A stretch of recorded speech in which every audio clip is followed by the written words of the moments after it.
قال اللہ تعالی یسقون من رحیق المختوم القرآن الرحیق المختوم رابطہ عالم اسلامی مکہ مکرمہ کے زیر اہتمام منعقدہ سیرت نگاری کے عالمی مقابلہ میں اول آنے والی عربی کتاب کا اردو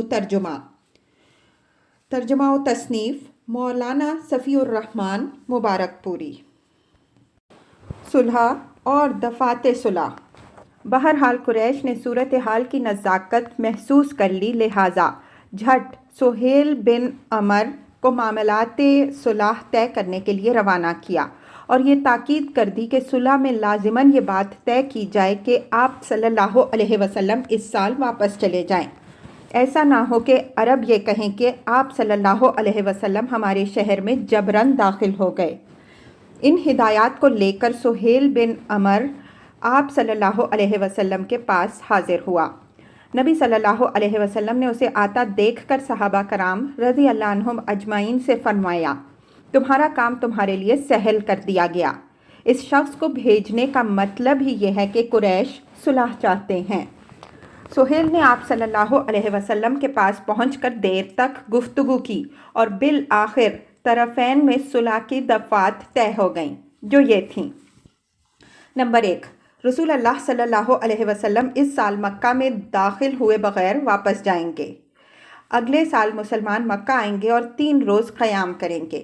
ان کے ساتھ سوار کا ہتھیار ہوگا، میانوں میں تلواریں ہوں گی اور ان سے کسی قسم کا تعرض نہیں کیا جائے گا۔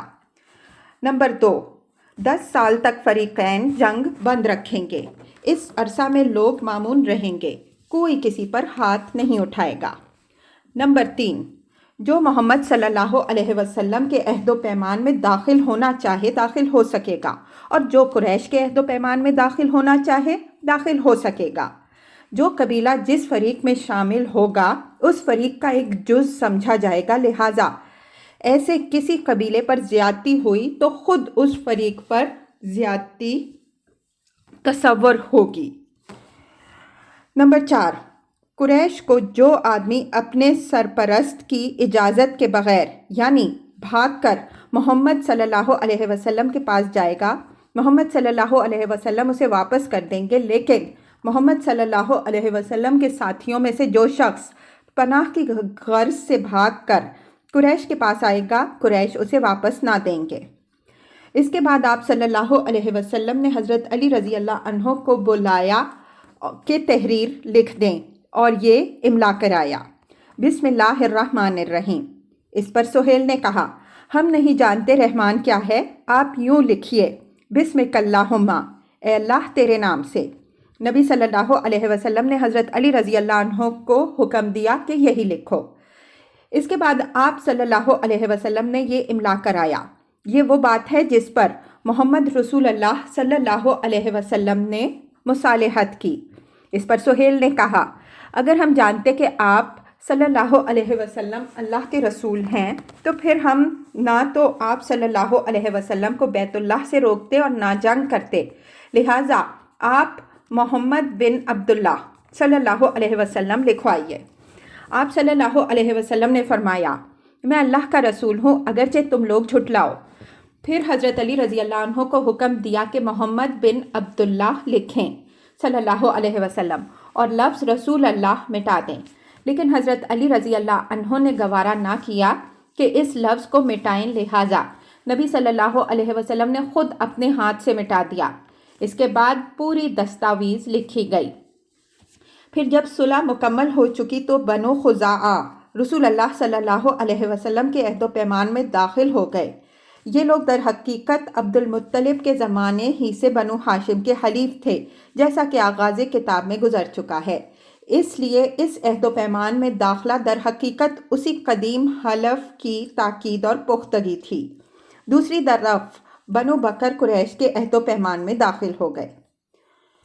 ابو جندل رضی اللہ عنہ کی واپسی۔ نوشتہ صلح بھی لکھا ہی جا رہا تھا کہ سہیل کے بیٹے ابو جندل رضی اللہ عنہ اپنی بیڑیاں گھسیٹتے آ پہنچے۔ وہ زریں مکہ سے نکل کر آئے تھے۔ انہوں نے یہاں پہنچ کر اپنے آپ کو مسلمانوں کے درمیان ڈال دیا۔ سہیل نے کہا یہ پہلا شخص ہے جس کے متعلق میں آپ صلی اللہ علیہ وسلم سے معاملہ کرتا ہوں کہ آپ صلی اللہ علیہ وسلم اسے واپس کر دیں۔ نبی صلی اللہ علیہ وسلم نے فرمایا ابھی تو ہم نے نوشتہ مکمل نہیں کیا۔ اس نے کہا تب میں آپ صلی اللہ علیہ وسلم سے کسی بات پر صلح کا کوئی معاملہ ہی نہیں کروں گا۔ نبی صلی اللہ علیہ وسلم نے فرمایا اچھا تو تم اس کو میری خاطر چھوڑ دو۔ اس نے کہا میں آپ صلی اللہ علیہ وسلم کی خاطر بھی نہیں چھوڑوں گا۔ آپ صلی اللہ علیہ وسلم نے فرمایا نہیں اتنا تو کر ہی دو۔ اس نے کہا کہ نہیں میں نہیں کر سکتا۔ پھر سہیل نے ابو جندل کے چہرے پر چانٹا رسید کیا اور مشرکین کی طرف واپس کرنے کے لیے ان کے کرتے کا گلا پکڑ کر گھسیٹا۔ ابو جندل رضی اللہ عنہ زور زور سے چیخ کر کہنے لگے مسلمانوں کیا میں مشرکین کی طرف واپس کیا جاؤں گا کہ وہ مجھے میرے دین کے متعلق فتنے میں ڈالیں؟ رسول اللہ صلی اللہ علیہ وسلم نے فرمایا ابو جندل صبر کرو اور اسے باعث ثواب سمجھو۔ اللہ تمہارے لیے اور تمہارے ساتھ جو دوسرے کمزور مسلمان ہیں ان سب کے لیے کشادگی اور پناہ کی جگہ بنائے گا۔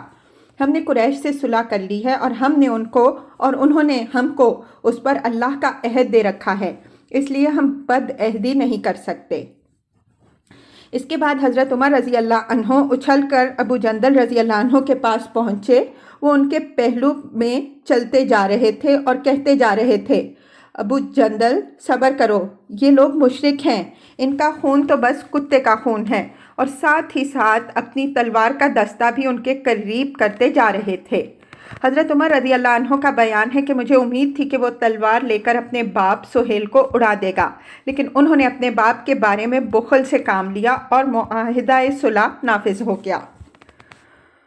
عمرہ سے حلال ہونے کے لیے قربانی اور بالوں کی کٹائی۔ رسول اللہ صلی اللہ علیہ وسلم معاہدہ صلح لکھوا کر فارغ ہو چکے تو فرمایا اٹھو اب اپنے اپنے جانور قربان کر دو، لیکن واللہ کوئی بھی نہ اٹھا، حتیٰ کہ آپ صلی اللہ علیہ وسلم نے یہ بات 3 مرتبہ دہرائی مگر پھر بھی کوئی نہ اٹھا۔ تو آپ صلی اللہ علیہ وسلم ام سلمہ رضی اللہ عنہا کے پاس گئے اور لوگوں کے اس پیش آمدہ طرز عمل کا ذکر کیا۔ ام المؤمنین رضی اللہ عنہا نے کہا یا رسول اللہ صلی اللہ علیہ وسلم اگر آپ صلی اللہ علیہ وسلم ایسا چاہتے ہیں تو پھر آپ صلی اللہ علیہ وسلم تشریف لے جائیے اور کسی سے کچھ کہے بغیر چپ چاپ اپنا جانور ذبح کر دیجیے اور اپنے حجام کو بلوا کر سر منڈوا لیجیے۔ اس کے بعد رسول اللہ صلی اللہ علیہ وسلم باہر تشریف لائے اور کسی سے کچھ کہے بغیر یہی کیا، یعنی اپنا ہدی کا جانور ذبح کر دیا اور حجام کو بلوا کر سر منڈا لیا۔ جب لوگوں نے دیکھا تو خود بھی اٹھ کر اپنے اپنے جانور ذبح کر دیے اور اس کے بعد باہم ایک دوسرے کا سر مونڈنے لگے۔ کیفیت یہ تھی کہ معلوم ہوتا تھا کہ فرط غم کے سبب ایک دوسرے کو قتل کر دیں گے۔ اس موقع پر گائے اور اونٹ 7 آدمیوں کی طرف سے ذبح کیے گئے۔ آپ صلی اللہ علیہ وسلم نے وہ اونٹ ذبح کیا جو کسی زمانے میں ابو جہل کے پاس تھا۔ اس کی ناک میں چاندی کا ایک حلقہ تھا۔ اس کا مقصد یہ تھا کہ مشرکین جل بھن کر رہ جائے۔ پھر رسول اللہ صلی اللہ علیہ وسلم نے سر منڈوانے والوں کے لیے 3 بار مغفرت کی دعا کی اور کینچی سے کٹانے والوں کے لیے 1 بار۔ اسی سفر میں اللہ تعالیٰ نے حضرت کعب بن عجرہ رضی اللہ عنہ کے سلسلے میں یہ حکم بھی نازل فرمایا کہ جو شخص اذیت کے سبب سے اپنا سر حالت احرام میں منڈوا لے وہ روزے یا صدقہ یا ذبیحے کی شکل میں فدیہ دے۔ مہاجرہ عورتوں کی واپسی سے انکار۔ اس کے بعد کچھ مومنہ عورتیں آ گئیں۔ ان کے اولیاء نے مطالبہ کیا کہ حدیبیہ میں جو صلح مکمل ہو چکی ہے اس کی روح سے انہیں واپس کیا جائے، لیکن آپ صلی اللہ علیہ وسلم نے یہ مطالبہ اس دلیل کی بنا پر مسترد کر دیا کہ اس دفعہ کے متعلق معاہدے میں جو لفظ لکھا تھا وہ یہ تھا وَعَلَىٰ أَلَّا يَأْتِيكَ مِنَّا رَجُلٌ وَإِنْ كَانَ عَلَىٰ دِينِكَ إِلَّا رَدَدتُّهُ عَلَيْنَا، اور یہ معاہدہ اس شرط پر کیا جا رہا ہے کہ ہمارا جو آدمی آپ کے پاس جائے گا آپ اسے لازماً واپس کر دیں گے، خواہ وہ آپ ہی کے دین پر کیوں نہ ہو۔ لہٰذا عورتیں اس معاہدے میں سرے سے داخل ہی نہ تھیں۔ پھر اللہ تعالیٰ نے اسی سلسلے میں یہ آیت نازل فرمائی، یا ایھا الذین آمنوا اذا جاءکم المؤمنات مہاجرات فامتحوہن اللہ اعلم بایمانہن فإن علمتموہن مؤمنات فلا ترجعوہن الی الکفار لا ہن حل لہم ولا ہم یحلون لہن وآتوہم ما انفقوا ولا جناح علیکم ان تنکحوہن اذا آتیتموہن اجورہن ولا تمسکوا بعصم القوافر۔ اے اہل ایمان، جب تمہارے پاس مومن عورتیں ہجرت کر کے آئیں تو ان کا امتحان کر لو، اللہ ان کے ایمان کو بہتر جانتا ہے۔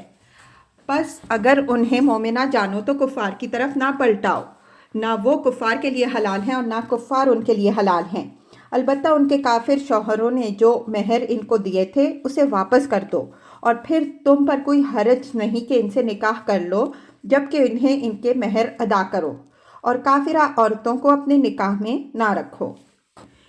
اس آیت کے نازل ہونے کے بعد جب کوئی مومنہ عورت ہجرت کر کے آتی تو رسول اللہ صلی اللہ علیہ وسلم اللہ تعالیٰ کے ارشاد کی روشنی میں اس کا امتحان کر لیتے کہ اذا جاءک المؤمنات یبایعنک علی الا یشرکن باللہ شیئا ولا یسرقن ولا یزنین ولا یقتلن اولادہن ولا یأتین ببہتان یفترینہ بین ایدیہن وارجلہن ولا یعصینک فی معروف فبایعہن واستغفر لہن اللہ ان اللہ غفور الرحیم۔ اے نبی صلی اللہ علیہ وسلم، جب تمہارے پاس مومن عورتیں آئیں اور اس بات پر بیعت کریں کہ وہ اللہ کے ساتھ کسی چیز کو شریک نہ کریں گی، چوری نہ کریں گی، زنا نہ کریں گی، اپنی اولاد کو قتل نہ کریں گی، اپنے ہاتھ پاؤں کے درمیان سے کوئی بہتان گھڑ کر نہ لائیں گی، اور کسی معروف بات میں تمہاری نافرمانی نہ کریں گی، تو ان سے بیعت کر لو اور ان کے لیے اللہ سے دعائے مغفرت کرو، یقیناً اللہ غفور الرحیم ہے۔ چنانچہ جو عورتیں اس آیت میں ذکر کی ہوئی شرائط کی پابندی کا عہد کرتیں، آپ صلی اللہ علیہ وسلم ان سے فرماتے کہ میں نے تم سے بیعت لے لی، پھر انہیں واپس نہ کرتے۔ اس حکم کے مطابق مسلمانوں نے اپنی کافرہ بیویوں کو طلاق دے دی۔ اس وقت حضرت عمر رضی اللہ عنہ کی زوجیت میں 2 عورتیں تھیں جو شرک پر قائم تھیں۔ آپ رضی اللہ عنہ نے ان دونوں کو طلاق دے دی، پھر ایک سے معاویہ نے شادی کر لی اور دوسری سے صفوان بن امیہ نے۔ اس معاہدے کی دفعات کا حاصل یہ ہے صلح حدیبیہ۔ جو شخص اس کی دفعات کا ان کے پس منظر سمیت جائزہ لے گا اسے کوئی شبہ نہ رہے گا کہ یہ مسلمانوں کی فتح عظیم ہے، کیونکہ قریش نے اب تک مسلمانوں کا وجود تسلیم نہیں کیا تھا اور انہیں نیست و نابود کرنے کا تہیہ کیے بیٹھے تھے۔ انہیں انتظار تھا کہ ایک نہ ایک دن یہ قوت دم توڑ دے گی۔ اس کے علاوہ قریش جزیرۃ العرب کے دینی پیشوا اور دنیاوی صدر نشین ہونے کی حیثیت سے اسلامی دعوت اور عام لوگوں کے درمیان پوری قوت کے ساتھ حائل رہنے کے لیے کوشاں رہتے تھے۔ اس پس منظر میں دیکھیے تو صلح کی جانب محض جھک جانا ہی مسلمانوں کی قوت کا اعتراف اور اس بات کا اعلان تھا کہ اب قریش اس قوت کو کچلنے کی طاقت نہیں رکھتے۔ پھر تیسری دفعہ کے پیچھے صاف طور پر یہ نفسیاتی کیفیت کار فرما نظر آتی ہے کہ قریش کو دنیاوی صدر نشینی اور دینی پیشوائی کا جو منصب حاصل تھا اسے انہوں نے بالکل بھلا دیا تھا، اور اب انہیں صرف اپنی پڑی تھی۔ ان کو اس سے کوئی سروکار نہ تھا کہ بقیہ لوگوں کا کیا بنتا ہے، یعنی اگر سارے کا سارا جزیرۃ العرب حلقہ بگوش اسلام ہو جائے تو قریش کو اس کی پرواہ نہیں اور وہ اس میں کسی کی مداخلت نہ کریں گے۔ کیا قریش کے عزائم اور مقاصد کے لحاظ سے یہ ان کی شکست فاش نہیں ہے، اور مسلمانوں کے مقاصد کے لحاظ سے یہ فتح مبین نہیں ہے؟ آخر اہل اسلام اور اعدائے اسلام کے درمیان جو خونریز جنگیں پیش آئی تھیں ان کا منشا اور مقصد اس کے سوا کیا تھا کہ عقیدے اور دین کے بارے میں لوگوں کو مکمل آزادی اور خود مختاری حاصل ہو جائے۔ یعنی اپنی آزاد مرضی سے جو شخص چاہے مسلمان ہو اور جو چاہے کافر رہے، کوئی طاقت ان کی مرضی اور ارادے کے سامنے روڑا بن کر کھڑی نہ ہو۔ مسلمانوں کا یہ مقصد تو ہرگز نہ تھا کہ دشمن کے مال ضبط کیے جائیں، انہیں موت کے گھاٹ اتارا جائے اور انہیں زبردستی مسلمان بنایا جائے۔ یعنی مسلمانوں کا مقصود صرف وہی تھا جسے علامہ اقبال نے یوں بیان کیا ہے: شہادت ہے مطلوب و مقصود مومن، نہ مال غنیمت نہ کشور کشائی۔ آپ دیکھ سکتے ہیں کہ اس صلح کے ذریعے سے مسلمانوں کا مذکورہ مقصد اپنے تمام اجزاء اور لوازم سمیت حاصل ہو گیا، اور اس طرح حاصل ہو گیا کہ بسا اوقات جنگ میں فتح مبین سے ہمکنار ہونے کے باوجود حاصل نہیں ہو پاتا۔ پھر اس آزادی کی وجہ سے مسلمانوں نے دعوت و تبلیغ کے میدان میں نہایت زبردست کامیابی حاصل کی، چنانچہ مسلمان افواج کی تعداد جو اس صلح سے پہلے 3000 سے زائد کبھی نہ ہو سکی تھی، وہ محض 2 سال کے اندر فتح مکہ کے موقع پر 10,000 ہو گئی۔ دفعہ 2 بھی در حقیقت اس فتح مبین کا ایک جز ہے، کیونکہ جنگ کی ابتدا مسلمانوں نے نہیں بلکہ مشرکین نے کی تھی۔ اللہ کا ارشاد ہے: وَهُمْ بَدَؤُوكُمْ أَوَّلَ مَرَّةٍ، یعنی پہلی بار انہی لوگوں نے تم لوگوں سے ابتدا کی۔ جہاں تک مسلمانوں کی طلایہ گردیوں اور فوجی گشتوں کا تعلق ہے تو مسلمانوں کا مقصود ان سے صرف یہ تھا کہ قریش اپنے احمقانہ غرور اور اللہ کی راہ روکنے سے باز آ جائیں اور مساویانہ بنیاد پر معاملہ کر لیں، یعنی ہر فریق اپنی اپنی ڈگر پر گامزن رہنے کے لیے آزاد رہے۔ اب غور کیجئے کہ 10 سالہ جنگ بند رکھنے کا معاہدہ آخر اس غرور اور اللہ کی راہ میں رکاوٹ سے باز آنے ہی کا تو عہد ہے، جو اس بات کی دلیل ہے کہ جنگ کا آغاز کرنے والا کمزور اور بے دست و پا ہو کر اپنے مقصد میں ناکام ہو گیا۔ جہاں تک پہلی دفعہ کا تعلق ہے تو یہ بھی در حقیقت مسلمانوں کی ناکامی کے بجائے کامیابی کی علامت ہے، کیونکہ یہ دفعہ در حقیقت اس پابندی کے خاتمے کا اعلان ہے جسے قریش نے مسلمانوں پر مسجد حرام میں داخلے سے متعلق عائد کر رکھی تھی۔ البتہ اس دفعہ میں قریش کے لیے بھی تشفی کی اتنی سی بات تھی کہ وہ اس 1 سال مسلمانوں کو روکنے میں کامیاب رہے، مگر ظاہر ہے کہ یہ وقتی اور بے حقیقت فائدہ تھا۔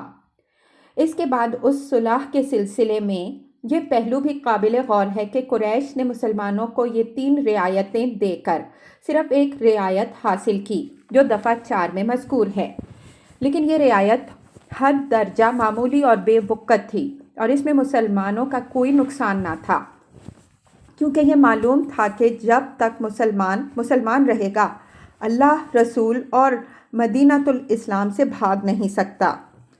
اس کے بھاگنے کی صرف ایک ہی صورت ہو سکتی ہے کہ وہ مرتد ہو جائے، خواہ ظاہراً خواہ در پردہ، اور ظاہر ہے کہ جب مرتد ہو جائے گا تو مسلمانوں کو اس کی ضرورت نہیں بلکہ اسلامی معاشرہ میں اس کی موجودگی سے کہیں بہتر ہے کہ وہ الگ ہو جائے، اور یہی وہ نقطہ ہے جس کی طرف رسول اللہ صلی اللہ علیہ وسلم نے اپنے اس ارشاد میں اشارہ فرمایا: اِنَّهُ مَنْ ذَهَبَ مِنَّا إِلَيْهِمْ فَأَبْعَدَهُ اللَّهُ، جو ہمیں چھوڑ کر ان مشرکین کی طرف بھاگا اسے اللہ نے دور یا برباد کر دیا۔ باقی رہے مکہ کے وہ باشندے جو مسلمان ہو چکے تھے یا مسلمان ہونے والے تھے، تو ان کے لیے اگرچہ اس معاہدے کی روح سے مدینہ میں پناہ گزین ہونے کی گنجائش نہ تھی، لیکن اللہ کی زمین تو بہرحال کشادہ تھی۔ کیا حبشہ کی زمین نے ایسے نازک وقت میں مسلمانوں کے لیے اپنی آغوش کھول نہ دی تھی جب مدینے کے باشندے اسلام کا نام بھی نہ جانتے تھے؟ اسی طرح آج بھی زمین کا کوئی ٹکڑا مسلمانوں کے لیے اپنی آغوش کھول سکتا تھا، اور یہی بات تھی جس کی طرف رسول اللہ صلی اللہ علیہ وسلم نے اپنے اس ارشاد میں اشارہ فرمایا تھا: وَمَنْ جَاءَنَا مِنْهُمْ سَيَجْعَلُ اللَّهُ لَهُ فَرْجًا وَمَخْرَجًا، ان کا جو آدمی ہمارے پاس آئے گا اللہ اس کے لیے کشادگی اور نکلنے کی جگہ بنا دے گا۔ پھر اس قسم کے تحفظات سے اگرچہ نظر بظاہر قریش نے عز و وقار حاصل کیا تھا، مگر یہ در حقیقت قریش کی سخت نفسیاتی گھبراہٹ، پریشانی، اعصابی دباؤ اور شکستگی کی علامت ہے۔ اس سے پتہ چلتا ہے کہ انہیں اپنے بت پرست سماج کے بارے میں سخت خوف لاحق تھا، اور وہ محسوس کر رہے تھے کہ ان کا یہ سماجی گھروندہ ایک کھائی کے ایسے کھوکھلے اور اندر سے کٹے ہوئے کنارے پر کھڑا ہے جو کسی دم بھی ٹوٹ کر گرنے والا ہے، لہٰذا اس کی حفاظت کے لیے اس طرح کے تحفظات حاصل کر لینا ضروری ہیں۔ دوسری طرف رسول اللہ صلی اللہ علیہ وسلم نے جس فراخ دلی کے ساتھ یہ شرط منظور کی کہ قریش کے یہاں پناہ لینے والے کسی مسلمان کو واپس نہ طلب کریں گے، وہ اس بات کی دلیل ہے کہ آپ کو اپنے سماج کی ثابت قدمی اور پختگی پر پورا اعتماد تھا، اور اس قسم کی شرط آپ صلی اللہ علیہ وسلم کے لیے قطعاً کسی اندیشے کا سبب نہ تھی۔ مسلمانوں کا غم اور حضرت عمر رضی اللہ عنہ کا مناقشہ، یہ ہے معاہدہ صلح کی دفعات کی حقیقت، لیکن ان دفعات میں دو باتیں بظاہر اس قسم کی تھیں کہ ان کی وجہ سے مسلمانوں کو سخت غم و الم لاحق ہوا۔ ایک یہ کہ آپ صلی اللہ علیہ وسلم نے بتایا تھا کہ آپ صلی اللہ علیہ وسلم بیت اللہ تشریف لے جائیں گے اور اس کا طواف کریں گے، لیکن آپ صلی اللہ علیہ وسلم طواف کیے بغیر واپس ہو رہے تھے۔ دوسرے یہ کہ آپ صلی اللہ علیہ وسلم اللہ کے رسول ہیں اور حق پر ہیں، اور اللہ نے اپنے دین کو غالب کرنے کا وعدہ کیا ہے۔ پھر کیا وجہ ہے کہ آپ صلی اللہ علیہ وسلم نے قریش کا دباؤ قبول کیا اور دب کر صلح کر لی؟ یہ دونوں باتیں طرح طرح کے شکوک و شبہات اور گمان اور وسوسے پیدا کر رہی تھیں۔ ادھر مسلمانوں کے احساسات اس قدر مجروح تھے کہ وہ صلح کی دفعات کی گہرائیوں اور معال پر غور کرنے کے بجائے حزن و غم سے نڈھال تھے، اور غالباً سب سے زیادہ غم حضرت عمر بن خطاب رضی اللہ عنہ کو تھا۔ چنانچہ انہوں نے خدمت نبوی میں حاضر ہو کر عرض کیا کہ اے اللہ کے رسول صلی اللہ علیہ وسلم، کیا ہم لوگ حق پر ہیں اور وہ لوگ باطل پر نہیں ہیں؟ آپ صلی اللہ علیہ وسلم نے فرمایا کیوں نہیں؟ انہوں نے کہا کیا ہمارے مقتولین جنت میں اور ان کے مقتولین جہنم میں نہیں ہیں؟ آپ صلی اللہ علیہ وسلم نے فرمایا کیوں نہیں؟ انہوں نے کہا تو پھر کیوں ہم اپنے دین کے بارے میں دباؤ قبول کریں اور ایسی حالت میں پلٹیں کہ ابھی اللہ نے ہمارے اور ان کے درمیان فیصلہ نہیں کیا؟ آپ صلی اللہ علیہ وسلم نے فرمایا خطاب کے صاحبزادے، میں اللہ کا رسول ہوں اور اس کی نافرمانی نہیں کر سکتا، وہ میری مدد کرے گا اور مجھے ہرگز ضائع نہ کرے گا۔ انہوں نے کہا کیا آپ صلی اللہ علیہ وسلم نے ہم سے یہ بیان نہیں کیا تھا کہ ہم بیت اللہ کی زیارت کریں گے اور اس کا طواف کریں گے؟ آپ صلی اللہ علیہ وسلم نے فرمایا کیوں نہیں، لیکن کیا میں نے یہ بھی کہا تھا کہ ہم اسی سال کریں گے؟ انہوں نے کہا نہیں۔ آپ صلی اللہ علیہ وسلم نے فرمایا تو بہرحال تم بیت اللہ تک پہنچو گے اور اس کا طواف کرو گے۔ اس کے بعد حضرت عمر رضی اللہ عنہ غصے سے بپھرے ہوئے حضرت ابو بکر صدیق رضی اللہ عنہ کے پاس پہنچے اور ان سے وہی باتیں کہیں جو رسول اللہ صلی اللہ علیہ وسلم سے کہیں تھیں، اور انہوں نے بھی ٹھیک وہی جواب دیا جو رسول اللہ صلی اللہ علیہ وسلم نے دیا تھا، اور اخیر میں اتنا اور اضافہ کیا کہ آپ صلی اللہ علیہ وسلم کی رکاب تھامے رہو یہاں تک کہ موت آ جائے، کیونکہ خدا کی قسم آپ صلی اللہ علیہ وسلم حق پر ہیں۔ اس کے بعد اِنَّا فَتَحْنَا لَكَ فَتْحًا مُبِينًا کی آیات نازل ہوئیں، جس میں اس صلح کو فتح مبین قرار دیا گیا۔ اس کا نزول ہوا تو رسول اللہ صلی اللہ علیہ وسلم نے حضرت عمر بن خطاب رضی اللہ عنہ کو بلایا اور پڑھ کر سنایا۔ وہ کہنے لگے یا رسول اللہ صلی اللہ علیہ وسلم، یہ فتح ہے؟ فرمایا ہاں۔ اس سے ان کے دل کو سکون ہو گیا اور واپس چلے گئے۔ بعد میں حضرت عمر رضی اللہ عنہ کو اپنی تقصیر کا احساس ہوا تو سخت نادم ہوئے۔ خود ان کا بیان ہے کہ میں نے اس روز جو غلطی کی تھی اور جو بات کہہ دی تھی، اس سے ڈر کر میں نے بہت سے اعمال کیے، برابر صدقہ اور خیرات کرتا رہا، روزے رکھتا رہا، نماز پڑھتا رہا اور غلام آزاد کرتا رہا، یہاں تک کہ اب مجھے خیر کی امید ہے۔ کمزور مسلمانوں کا مسئلہ حل ہو گیا۔ رسول اللہ صلی اللہ علیہ وسلم مدینہ واپس تشریف لا کر مطمئن ہو چکے تو ایک مسلمان جسے مکہ میں اذیتیں دی جا رہی تھیں چھوٹ کر بھاگ آیا۔ ان کا نام ابو بصیر رضی اللہ عنہ تھا۔ وہ قبیلہ ثقیف سے تعلق رکھتے تھے اور قریش کے حلیف تھے۔ قریش نے ان کی واپسی کے لیے 2 آدمی بھیجے اور یہ کہلوایا کہ ہمارے اور آپ صلی اللہ علیہ وسلم کے درمیان جو عہد و پیمان ہے اس کی تعمیل کیجیے۔ نبی صلی اللہ علیہ وسلم نے ابو بصیر رضی اللہ عنہ کو ان دونوں کے حوالے کر دیا۔ یہ دونوں انہیں ہمراہ لے کر روانہ ہوئے اور ذوالحلیفہ پر پہنچ کر اترے اور کھجور کھانے لگے۔ ابو بصیر رضی اللہ عنہ نے ایک شخص سے کہا کہ اے فلاں، خدا کی قسم میں دیکھتا ہوں کہ تمہاری یہ تلوار بڑی عمدہ ہے۔ اس شخص نے اسے نیام سے نکال کر کہا، ہاں ہاں واللہ یہ بہت عمدہ چیز ہے، میں نے اس کا بارہا تجربہ کیا ہے۔ ابو بصیر نے کہا، ذرا مجھے دکھاؤ میں بھی دیکھوں۔ اس شخص نے ابو بصیر رضی اللہ عنہ کو تلوار دے دی اور ابو بصیر رضی اللہ عنہ نے تلوار لیتے ہی اسے مار کر ڈھیر کر دیا۔ دوسرا شخص بھاگ کر مدینہ آیا اور دوڑتا ہوا مسجد نبوی میں گھس گیا۔ رسول اللہ صلی اللہ علیہ وسلم نے اسے دیکھ کر فرمایا، یہ خوفزدہ نظر آتا ہے۔ وہ شخص نبی صلی اللہ علیہ وسلم کے پاس پہنچ کر بولا، میرا ساتھی خدا کی قسم قتل کر دیا گیا اور میں بھی قتل ہی کیا جانے والا ہوں۔ اتنے میں ابو بصیر رضی اللہ عنہ آ گئے اور بولے، یا رسول اللہ صلی اللہ علیہ وسلم، اللہ نے آپ صلی اللہ علیہ وسلم کا عہد پورا کر دیا۔ آپ صلی اللہ علیہ وسلم نے مجھے ان کی طرف پلٹا دیا، پھر اللہ نے مجھے ان سے نجات دے دی۔ رسول اللہ صلی اللہ علیہ وسلم نے فرمایا، اس کی ماں کی بربادی ہو، اسے کوئی ساتھی مل جائے تو یہ تو جنگ کی آگ بھڑکا دے۔ یہ سن کر ابو بصیر رضی اللہ عنہ سمجھ گئے کہ اب انہیں پھر کافروں کے حوالے کیا جائے گا، اس لیے وہ مدینہ سے نکل کر ساحل سمندر پر آ گئے۔ ادھر ابو جندل بن سہیل رضی اللہ عنہ بھی چھوٹ بھاگے اور ابو بصیر رضی اللہ عنہ سے آ ملے۔ اب قریش کا جو آدمی بھی اسلام لا کر بھاگتا وہ ابو بصیر رضی اللہ عنہ سے آ ملتا، یہاں تک کہ ان کی ایک جماعت اکٹھی ہو گئی۔ اس کے بعد ان لوگوں کو ملک شام آنے جانے والے کسی بھی قریشی قافلے کا پتہ چلتا تو وہ اس سے ضرور چھیڑ چھاڑ کرتے اور قافلے والوں کو مار کر ان کا مال لوٹ لیتے۔ قریش نے تنگ آ کر نبی صلی اللہ علیہ وسلم کو اللہ اور قرابت کا واسطہ دیتے ہوئے یہ پیغام دیا کہ آپ صلی اللہ علیہ وسلم انہیں اپنے پاس بلا لیں اور اب جو بھی آپ صلی اللہ علیہ وسلم کے پاس جائے گا مامون رہے گا۔ اس کے بعد نبی صلی اللہ علیہ وسلم نے انہیں بلوا لیا اور وہ مدینہ آ گئے۔ برادران قریش کا قبول اسلام۔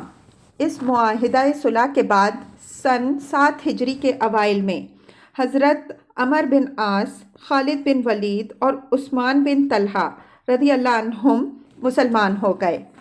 جب یہ لوگ خدمت نبوی صلی اللہ علیہ وسلم میں حاضر ہوئے تو آپ صلی اللہ علیہ وسلم نے فرمایا، مکہ نے اپنے جگر گوشوں کو ہمارے حوالے کر دیا۔ دوسرا مرحلہ، نئی تبدیلی۔ صلح حدیبیہ در حقیقت اسلام اور مسلمانوں کی زندگی میں ایک نئی تبدیلی کا آغاز تھا، چونکہ اسلام کی عداوت و دشمنی میں قریش سب سے زیادہ مضبوط، ہر دھرم اور لڑاکا قوم کی حیثیت رکھتے تھے۔ اس لیے جب وہ جنگ کے میدان میں پسپا ہو کر امن و سلامتی کی طرف آ گئے تو احزاب کے 3 بازوؤں قریش، غطفان اور یہود میں سے سب سے مضبوط بازو ٹوٹ گیا، اور چونکہ قریش ہی پورے جزیرۃ العرب میں بت پرستی کے نمائندے اور سربراہ تھے، اس لیے میدان جنگ سے ان کے ہٹتے ہی بت پرستوں کے جذبات سرد پڑ گئے اور ان کی دشمنانہ روش میں بڑی حد تک تبدیلی آ گئی۔ چنانچہ ہم دیکھتے ہیں کہ اس صلح کے بعد غطفان کی طرف سے بھی کسی بڑی تگ و دو اور شور و شر کا مظاہرہ نہیں ہوا، بلکہ انہوں نے کچھ کیا بھی تو یہود کے بھڑکانے پر۔ جہاں تک یہود کا تعلق ہے تو وہ یثرب سے جلا وطنی کے بعد خیبر کو اپنی دسیسہ کاریوں اور سازشوں کا اڈا بنا چکے تھے۔ وہاں ان کے شیطان انڈے بچے دے رہے تھے اور فتنے کی آگ بھڑکانے میں مصروف تھے۔ وہ مدینہ کے گرد و پیش آباد بددعاؤں کو بھڑکاتے رہتے تھے اور نبی صلی اللہ علیہ وسلم اور مسلمانوں کے خاتمے یا کم از کم انہیں بڑے پیمانے پر ذکر پہنچانے کی تدبیریں سوچتے رہتے تھے۔ اس لیے صلح حدیبیہ کے بعد نبی صلی اللہ علیہ وسلم نے سب سے پہلا اور فیصلہ کن راست اقدام اسی مرکز شر و فساد کے خلاف کیا۔ بہرحال امن کے اس مرحلے پر جو صلح حدیبیہ کے بعد شروع ہوا تھا، مسلمانوں کو اسلامی دعوت پھیلانے اور تبلیغ کرنے کا اہم موقع ہاتھ آ گیا تھا۔ اس لیے اس میدان میں ان کی سرگرمیاں تیز تر ہو گئیں، جو جنگی سرگرمیوں پر غالب رہیں۔ لہٰذا مناسب ہو گیا کہ اس دور کی دو قسمیں کر دی جائیں۔ نمبر 1، تبلیغی سرگرمیاں اور بادشاہوں اور سربراہوں کے نام خطوط۔ نمبر 2، جنگی سرگرمیاں۔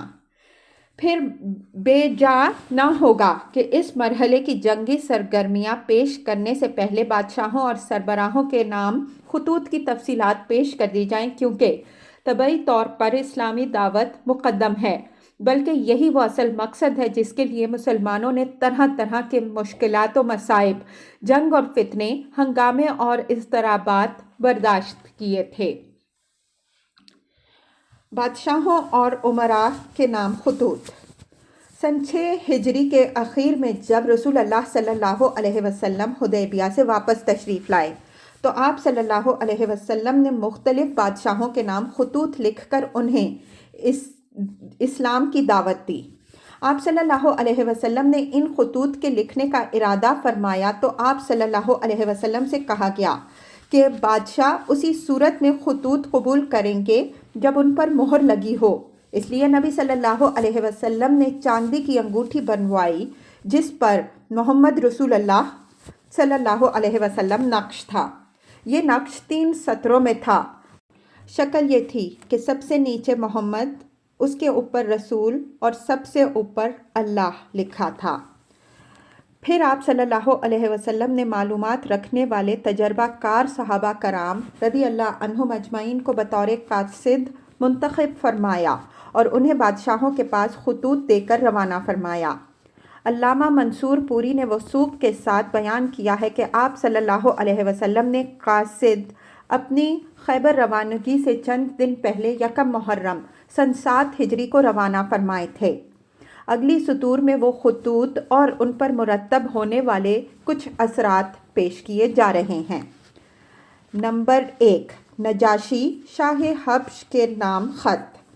اس نجاشی کا نام اسہمہ بن ابہر تھا۔ نبی صلی اللہ علیہ وسلم نے اس کے نام جو خط لکھا اسے عمر بن امیہ زمری رضی اللہ عنہ کے بدست سن 6 ہجری کے اخیر یا سن 7 ہجری کے شروع میں روانہ فرمایا۔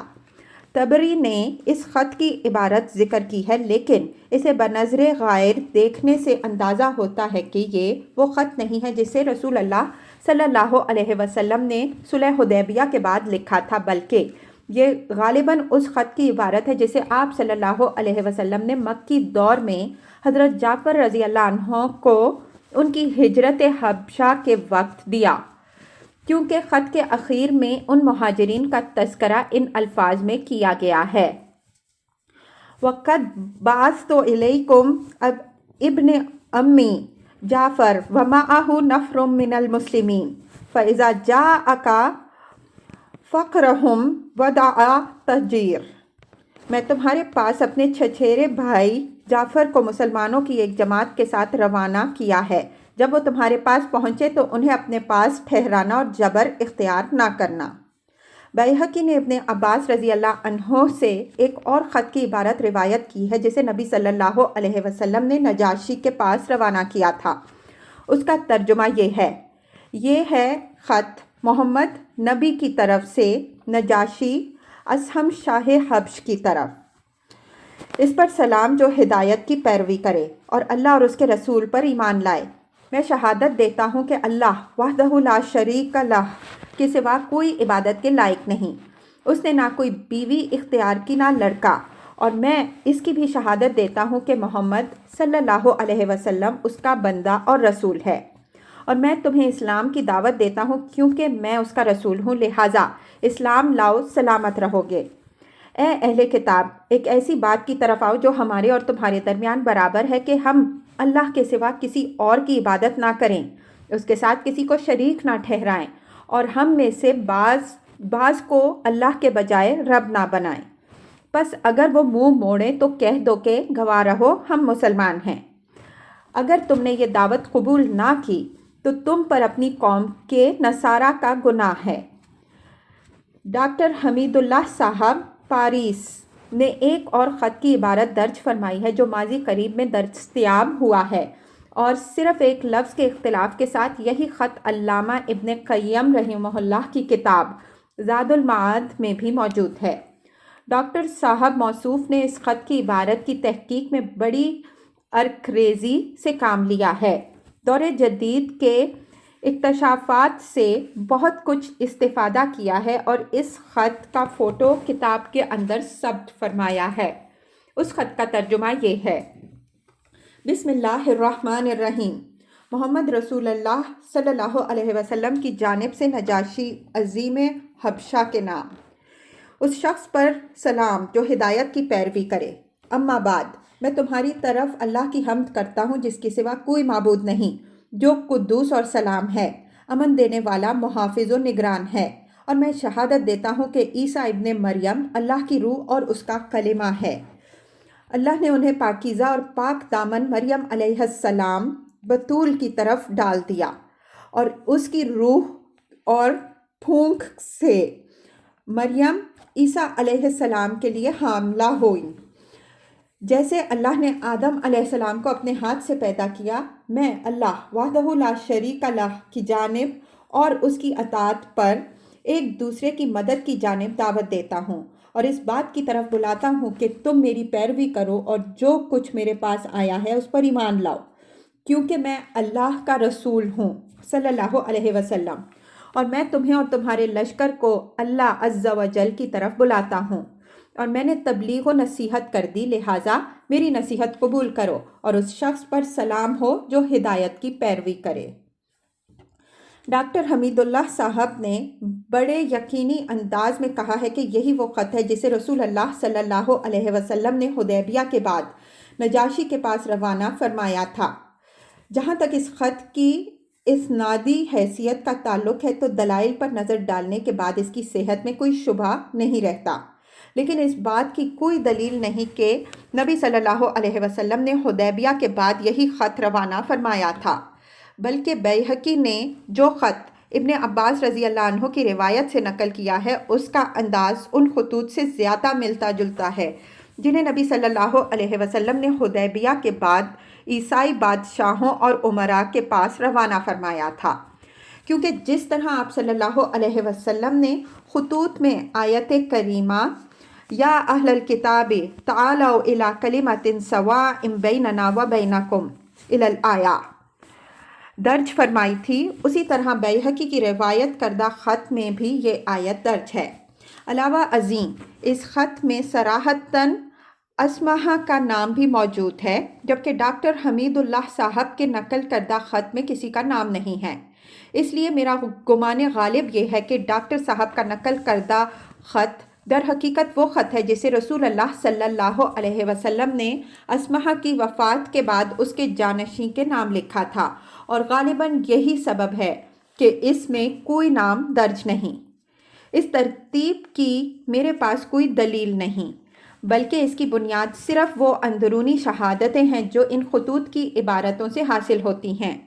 البتہ ڈاکٹر حمید اللہ صاحب پر تعجب ہے کہ موصوف نے ادھر ابن عباس رضی اللہ عنہ کی روایت سے بیہقی کے نقل کردہ خط کو پورے یقین کے ساتھ نبی صلی اللہ علیہ وسلم کا وہ خط قرار دے دیا جو آپ صلی اللہ علیہ وسلم نے اسمہا کی وفات کے بعد اس کے جانشین کے نام لکھا تھا، حالانکہ اس خط میں صراحت کے ساتھ اسمہا کا نام موجود ہے۔ والعلم عند اللہ۔ بہرحال جب عمر بن امیہ زمری رضی اللہ عنہ نے نبی صلی اللہ علیہ وسلم کا یہ خط نجاشی کے حوالے کیا تو نجاشی نے اسے لے کر آنکھ پر رکھا اور تخت سے زمین پر اتر آیا، اور حضرت جعفر بن ابی طالب رضی اللہ عنہ کے ہاتھ پر اسلام قبول کیا، اور نبی صلی اللہ علیہ وسلم کی طرف اس بارے میں خط لکھا جو یہ ہے: بسم اللہ الرحمن الرحیم، محمد صلی اللہ علیہ وسلم رسول اللہ کی خدمت میں نجاشی اصحمہ کی طرف سے۔ اے اللہ کے نبی صلی اللہ علیہ وسلم، آپ صلی اللہ علیہ وسلم پر اللہ کی طرف سے سلام اور اس کی رحمت اور برکت۔ وہ اللہ جس کے سوا کوئی لائق عبادت نہیں۔ اما بعد، اے اللہ کے رسول صلی اللہ علیہ وسلم، مجھے آپ کا گرامی نامہ ملا جس میں آپ صلی اللہ علیہ وسلم نے عیسیٰ علیہ السلام کا معاملہ ذکر کیا ہے۔ خدائے آسمان و زمین کی قسم، آپ صلی اللہ علیہ وسلم نے جو کچھ ذکر فرمایا ہے، حضرت عیسیٰ علیہ السلام اس سے ایک تنکا بڑھ کر نہ تھے۔ وہ ویسے ہی ہیں جیسے آپ صلی اللہ علیہ وسلم نے ذکر فرمایا ہے۔ پھر آپ صلی اللہ علیہ وسلم نے جو کچھ ہمارے پاس بھیجا ہے، ہم نے اسے جانا اور آپ کے چچیرے بھائی اور آپ صلی اللہ علیہ وسلم کے صحابہ رضی اللہ عنہم اجمعین کی مہمان نوازی کی، اور میں شہادت دیتا ہوں کہ آپ صلی اللہ علیہ وسلم اللہ کے سچے اور پکے رسول ہیں۔ اور میں نے آپ صلی اللہ علیہ وسلم سے بیعت کی اور آپ صلی اللہ علیہ وسلم کے چچیرے بھائی سے بیعت کی اور ان کے ہاتھ پر اللہ رب العالمین کے لیے اسلام قبول کیا۔ نبی صلی اللہ علیہ وسلم نے نجاشی سے یہ بھی طلب کیا تھا کہ وہ حضرت جعفر رضی اللہ عنہ اور دوسرے مہاجرین حبشہ کو روانہ کر دے۔ چنانچہ اس نے حضرت عمر بن امیہ زمری رضی اللہ عنہ کے ساتھ 2 کشتیوں میں ان کی روانگی کا انتظام کر دیا۔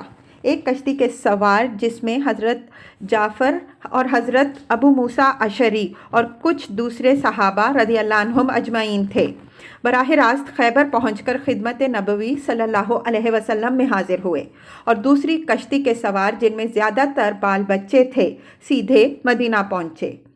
مذکورہ نجاشی نے غزوہ تبوک کے بعد رجب سن 9 ہجری میں وفات پائی۔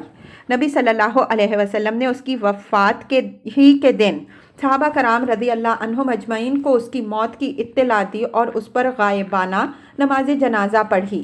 اس کی وفات کے بعد دوسرا بادشاہ اس کا جانشین ہو کر سریر آرائے سلطنت ہوا تو نبی صلی اللہ علیہ وسلم نے اس کے پاس بھی ایک خط روانہ فرمایا، لیکن یہ نامعلوم ہو سکا کہ اس نے اسلام قبول کیا یا نہیں۔